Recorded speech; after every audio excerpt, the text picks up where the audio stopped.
Former leaders at the International House of Prayer start a new church. President Biden makes a deal with God, and the dangers of Freemasonry in the church. I'm John Matarazzo for charismanews.com, and this is your midweek rundown. First, let's take a look at this story. Former leaders at the International House of Prayer, Kansas City, to start a new church. Some of the former leaders of International House of Prayer, Kansas City, are looking to begin a new church called Sanctuary Church.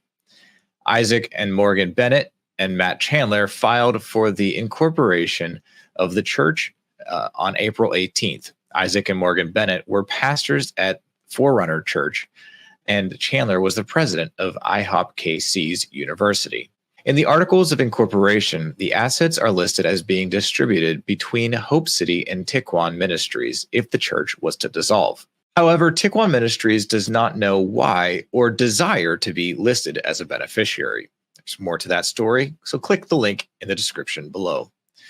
Now, here we have President Joe Biden making a deal with God. After fumbling with both his debate performance and his interview with ABC's George Stephanopoulos, the president received the backing of the Church of God in Christ, Bishop J. Lewis Felton. Felton said, "We want you to know, President Biden, that Bishop Morris is 91 years old, on his way to 92. And so, Mr. President, since you are only an octogenarian sitting next to a nonagenarian, don't let anybody talk about your age. You're a young whippersnapper." Biden's visit at the COGIC church comes just after he told George Stephanopoulos that he would only get out of the president race if God himself told him to.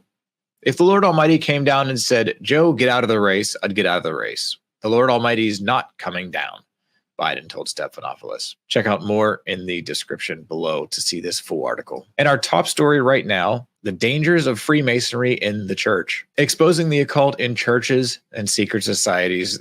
Recently, Pastor Billy Crone joined Charisma Media to give a deep dive into the spiritual warfare that the church is engaged in today. He says that people just think that it is just a good old boys club. No, it's not. It's an occult, secret society. One of the driving forces Freemasonry supports is the denial of Jesus Christ as being the only way to the Father, as Crone exposes, thereby condemning followers to an eternity separated from their Creator in hell.